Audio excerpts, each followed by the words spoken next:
Hey guys, welcome back. Tisha here, and we are back for another Real Housewives of Potomac review. Do you all realize that we've spent more time this season talking about the issue with Candace and Robin than we have the issue with Robin's husband, Juan? Like, this is just such a big thing to talk about that it's drawn out now. At what episode is this? 16 episodes. I'm tired. And the interesting, well, I mean, call it interesting. The crazy thing is, it's not them that keeps bringing it up. It's everyone else around them. But we'll get to it. We begin the episode with Candace and Wendy showing up at Kierna, I believe her name is, at her wellness and beauty spa to get some laser hair removal. I love that this lady is showing and promoting her business, and she's showing us how she is able to have whatever lifestyle, because we haven't seen a lot of Key, but whatever lifestyle that she's had. Candace is nervous, but once the procedure started, she didn't even feel it. Meanwhile, Wendy did. Candace does her vaginal area and Wendy does her armpits. They talk about the Wendy show and how Wendy is struggling right now with finding talent because she either has to fly the people who she has connections with from LA to where she is, or she has to compete with non-compete clauses for people who are on television and media and things of that nature. So that's a struggle. They talk about the trip to the DR. Key says that she enjoyed herself despite being sick and Wendy and Candace not checking on her. And she once again says that she was shocked that Giselle was the first. It wasn't that deep to me, but apparently it was to Kay and it mattered to her. So I guess in this case, I'm going to just say honor your friend's feelings. And if this situation happens again, make sure that you check in on your friend. They talk Robin. Kay feels like she can see that Candace loves Robin, but words like defamation aren't okay. And all three of them agree with that, especially because Candace says that she's aware of areas where Robin has defamed people. So they're doing the same thing. We move on to Giselle. Giselle needs to do more scenes with her children because, as I said it before, when I see Giselle with her children, I actually find myself liking her just for a moment now. But I find myself liking her. So Grace is leaving for college and you hear the twins asking her if they can still call her for their afternoon prayers. And she says, yes, call me. The thought of that is so sweet to me, that not only do they pray with each other, but that even though Grace is moving on to her next chapter of life, she wants to make sure that she's there for her sisters in that way. I think that's really sweet. Giselle says it's just been her and her girls since they were little. She said about 1 or 2. That kind of confused me a little bit, but I don't remember the age difference between Grace and the twins. But the point is, it's just been the girls for a long time, and she just can't believe how quickly time has gone. We see flashbacks of Grace when she was younger and how much she's changed. I'm telling you all now, I'm going to be a hot mess in 2025 because that will be my son's senior year, and I was crying for 5th grade graduation. Don't judge me, I was. She started reading off, she called his name and she started off reading off all his accolades. And the people who were in the audience were like, yes, good, done. And I was like, that's my baby. I mean, tears streaming. So I'm going to be awful for college. I know it. But she's right. It really does happen quickly. We see her little but taller sisters hug her. It's the same thing with me. I'm the shortest of the bunch. And Grace giving her mother credit as they're on their way to the airport for raising her on her own, still being good and making sure that her kids were good. You see her get in the car. She starts crying. Giselle says, your dad is going to meet us there. And she lets her know how proud she is of her. And she basically wants her to remember that no matter what, she's a phone call away. As I said, I like seeing Giselle with her daughters. When I see Giselle with her daughters, I can take her. It's when she's off on her own with some of the cast members that she gets on my nerves. Charisse and Ashley are making their way over to Robin's house. Ashley talks junk outside about the grass being thirsty, but as soon as she comes in, talks about how gorgeous the inside of the home is. She lets them know that Dylan had crew. I did not look it up to see what it is, but I would hope that it's not something that's contagious since she decided to go over to Robin's house, and Robin has children, even though they're older, of her own. She said she was up all night with that. Maybe crew's a child-related thing. I probably should have looked that up before I came up here, but whatever. Charisse, she says she needs a foot massage because of how tired and stressed out and whatever else she is. So Charisse then uses that opportunity to talk about how she used to get massages at this place, and then she started doing them at her home, and it was great until one day the gentleman who was finished with her asked her if she wanted a vaginal massage, and that is where I would have kicked him out and filed a report. Well, maybe not a report because she said it was at her house, so he knows where she lives. Okay, he would have got kicked out. And her response was, "You're never coming back to my house," and she kicked him out. So I guess we kind of would have did the same thing. They talk about the trip and Karen letting them know that she's being trained by a non-trainer and how it caused commotion. And Robin adds that Karen blew up on her. That's not what I saw, but whatever. These ladies have a way of rewriting history for their convenience. Y'all had a discussion back and forth about the trainer. It wasn't that deep. Charisse let it be known that she's going to do a crab boil, even though they failed so badly the last time that she did one. She's inviting everybody, including Jacqueline. She likes both Jacqueline and Mia and hopes that they can own in on their own issues because they have 30 years of friendship between them. I want to know what them having 30 years of friendship means. I used to think it was a big deal to say that I've known one of my best friends since I was 16. And over the years, I've just realized that the length of time that we've known each other isn't what makes him important to me. It's the friendship that we've cultivated, the family that we are, the fact that when he was going through some things and he just needed to get away, that he knew he can call my mom. Like, that is the type of friendship that we developed. He is not my biological brother, but I would consider him to be a brother based on the dynamic that we have. I wouldn't have to worry about my best friend, neither one of them, carrying on the way that Jacqueline and Mia have acted and carried on towards each other. It's weird to me. She says she's going to invite Karen too. We all know that Karen is not going to come.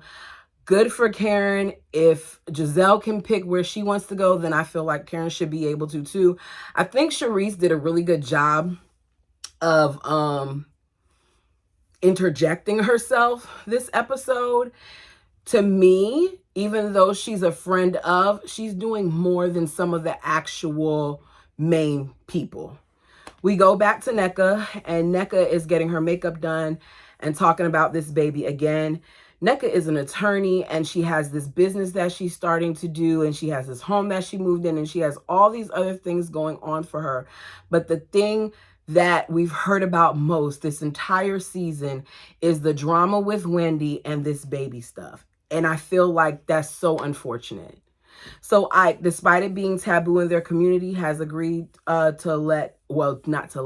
do IUB with his wife. He wants the child to be a president, and she's okay with the baby being a healthy NBA player. She points out how, even though, this is something that their community may be against, that she just, has the desire to have a baby. And since she has the means to do it, she's going to do it in whatever way she can. We're then back at Karen's house where we see her with a cookie roll, and she's cutting it into sections with the plastic still on it. I really, really hope that she thoroughly washed the outside of that plastic, because seeing her cut the plastic like that and seeing it go all into the cookie, it made me cringe, because I was thinking about all the possible hands that were touching said plastic and hoping that she really, really watched it. Giselle comes over. She's en route to Charisse's house, but she wants to talk to Karen first. She comes in the house, thanks her for being there for her, gives her some pills that she found out from a pharmacist is good for a healthy heart. They talk about grace. They talk about how hard it was. Karen points up how she saw her video and how you look like Rudolph the Red-Nosed Reindeer. Leave it to Karen to provide comfort and shade at the same time. Giselle says, you can make me feel better if you want to by coming to this event with me. We know the event is the crab boil. She says, I'll keep you away from the crabs because I know Ray is allergic. Karen in confessional says, Giselle, I'm sorry. I don't like Charisse. Charisse doesn't like me. We're not going to be friends. She even tells her that Jacqueline, Giselle does, is going to be there in hopes that it will make Karen want to come to see what happens with Mia and Jacqueline, but Karen isn't going. They talk a whole bunch about the whole crab thing and the allergies, but it varies. I know someone who has a crab allergy that can handle them but cannot eat them. I know someone else who, if it even touches their hands, they have an allergic reaction. So there are different degrees to it. Yeah, Ray may not be able to be around it. Maybe he can. Maybe as he's gotten older, his allergies gotten worse. I know that I'm not even anywhere near Ray's age, and my allergies have gotten worse as I've gotten older. So it just varies. You grow out of some get worse. I just wish Karen wouldn't have used that as an excuse. Just say you don't want to come. I don't eat crab, but I can tell 22 minutes and 33 seconds into this that the crab did not have enough seasoning. And later on, Robin and some of the other ladies confirm it. Charisse says that the Grand Scam isn't coming because Ray is allergic to crab. I don't care what the reason is. Everybody knew Karen wasn't about to come to that lady's house. But of course, production showed us the different times that both Karen and Ray showed up at crab-related events. As I said earlier, that doesn't mean that he doesn't have an allergy just because he showed up. Now, if you would have showed me a video of him eating it, then maybe I would have said something. Wendy won't be there either because she's getting an award. The doorbell rings. Robin says she'll get it until she realizes it's Candace. It's not that deep, y'all. You just went on a whole trip together and you were fine for the most part. You could have opened the door. Charisse doesn't understand how Candace has so many issues with Robin when Robin has been nothing but a friend to her. They've done things to each other, so I don't understand why Charisse would even say that. We're not going to do that. We're not going to conveniently forget some of the things that's gone on with this group. Jacqueline arrives and greets everybody. She gets to Giselle that says she didn't know that Mia and Jacqueline were still having problems because Mia said they were good. If you haven't seen that girl around the group and you haven't heard her really talking about her, then I wouldn't really think that they're good. The last time they spoke, Jacqueline says, was 2 months ago, and it ended with, "Are you effing crazy?" Nneka arrives with her crown and her Grand Dame sash on, which is stupid because Karen is not even there, but this is what she wanted to do. Charisse lets everybody know that Jacqueline met Nneka one night at a place that her and Jacqueline were at, and they hit it off really well. And they asked, what did Jacqueline say about Mia? And Nneka says, all she let me know was to just be aware of her. Of course, Mia arrives while they're talking about her. Jacqueline says a lot of things, but she basically doesn't want to be evil like Mia Thornton, her words. I feel like some of this is storyline. I do feel like they have an issue, but I just feel like it's being drawn out like this for the purposes of a possible storyline. I could be wrong. You all let me know what you think down below. Mia walks in and speaks to Jacqueline like nothing has ever happened. They end up going downstairs to talk because there are things that Mia feels like they need to discuss that don't need to involve everyone else. I mean, I get it, but you're going to involve everyone as soon as they see the show. The ladies all talk about how the crab needs more seasoning. They're asking for Old Bay and butter and salt. And Robin says these must be Potomac crabs because Maryland crabs aren't like this. The Maryland where she's from.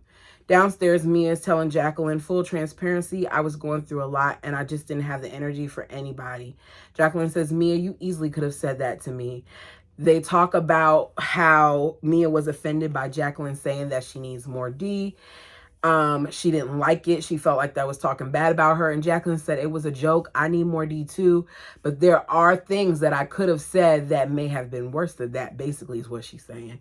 She tells her, Mia does, that she's been going to therapy and that Jacqueline has been one of her main concerns in some of the sessions. I don't know if she's truly been going to therapy because it's Mia we're talking about, but at some point I would think that her therapist would give her some homework involving that situation. And what that homework is varies depending on where she is in the process, but it just seems like it's Mia. I don't really buy it. Jacqueline says, I know what it is. It's a situation that happened when we were kids. She says, because of that situation, I've allowed you to hurt me continuously because I held a lot of guilt from it. Mia says, one of the reasons why I'm angry with the whole thing is because we decided to keep it the secret. And Jacqueline's like, wait a second. I never decided to keep that a secret. I did not even know about it until 2 years later when they told me. So at some point, her and the gentleman that's been accused of doing something to Mia had a conversation about it. Mia didn't even tell her about it. So you're upset with this person and they didn't even know about it. And I know when you're through traumatic situations, because I've been in my own, that sometimes you cast blame upon the wrong people. But in her place where she is now, that's something that she needs to talk about with her therapist. So she tells her, I swear on my, my father, Mia does that, not Mia, Jacqueline does, that I did not know until 2 years after. So Mia tells her that that's helpful to know that she didn't know. Jacqueline says the emotional aspects of how you blow up, Mia, is something that you need to work on. Mia agrees. She says she wants to hug it out and Jacqueline isn't ready for it yet. And then I said, okay, maybe I was wrong. That whole exchange that they had downstairs made me believe that what they're going through is bigger than what we saw on this show. Charisse then brings up how she noticed Candace and Robin didn't say anything to each other when they walked in the room. She thought that with them going to the DR that they would build a bridge. It's obvious that they didn't, and I wish people would let it go. Candace talks about how she had a problem with Robin sharing this private text thread with a blogger slash podcaster to try to make her look crazy. Robin says she did so to explain why they were no longer friends. I don't know who this person is. Kind of sounds like a Carlos King thing, but you all let me know down below if you know. Isn't it ironic that she's getting pressed about her relationship with Robin, but Charisse didn't dare bring up the stuff with Giselle, because that's not cool either. Candace calls Robin a hypocrite. Robin does what she always does, starts yelling and says, oh, I'm a hypocrite. Oh, y'all, everybody, I'm a hypocrite. Everybody, I'm a hypocrite. Giselle's laughing at the back and forth. Ashley is trying so hard to add her 2 cents in, but they're speaking above each other. I'm not going to go in depth about the back and forth. It's childish at this point. Charisse feels like Candace allows social media to take precedence over her friendship with Robin. The girls keep talking over each other. Then you have Charisse yelling, stop it, stop it, stop it, stop it, stop it. She said it's enough. Enough of this F. I'm tired of it. When Charisse did it, I was like, Charisse, you're the one who brought up the situation in the first place. Charisse is tired of it, but she brought it up. She's not a main cast member. Those girls were coexisting without talking to each other. And at this point, they only get into it because y'all, the people around them, keep bringing it up. Let it go. Giselle feels like Charisse is drunk. Charisse is so busy yelling, stop it, and banging on the table that she ends up banging on Jacqueline's finger. Candace gets up, leaves, and goes into the kitchen, it looks like, where some of Charisse's family's eating. She's crying. Nneka checks on her, and Key does as well. That part I did appreciate that Nneka did that, because she could have risked the wrath of the other group at the table. Robin says, Robin and Candace do not need to speak again. And they all say noted. Here's my thing. They've all done messed up stuff. and now they're not friends. Candace isn't innocent. Neither is Robin. Neither is Giselle or Mia or Wendy in certain situations. And neither is Karen. Nneka isn't either. It's seasons and seasons at this point of grudges and drama, and it's ruining the show. Charisse ends up coming back and apologizes. Jacqueline says there's been some positive movement with her and Mia. Candace walks out, says goodbye to certain people, and good night to everyone that matters. In the end, you have Mia saying she would love for all of them to come together because she likes some of these hoes. And that's the end of it. I'm just tired of it. I have to be real. I don't even... First of all, I do not have Bravo. So I have Peacock, which means I do not see this show and what's the other show I review? Married to Medicine until the following date. So Mondays are a busy day because I got to come home, review the show, write my notes, and put out my content. With that being said, you want to enjoy what it is that you're watching. And I feel like it has gotten to the point where they're making this extremely unenjoyable because we're watching grown behind women who have children and careers and lives, and all we're getting is drawn out argument after drawn out argument. And it's tiring. Who wants to keep seeing this? They need to do something to switch the narrative. They need to shake things up, change something, because if they don't, they're already losing a lot of people, even with reviews. I know people that I've watched in the past who are no longer reviewing the show. That says something. You all, if you have done, I can't talk. If you have done, if you have not done so already, please like the video. Please leave your thoughts of the episode down below and subscribe. Okay, I just need to say it slower so I can get it out. Until next time.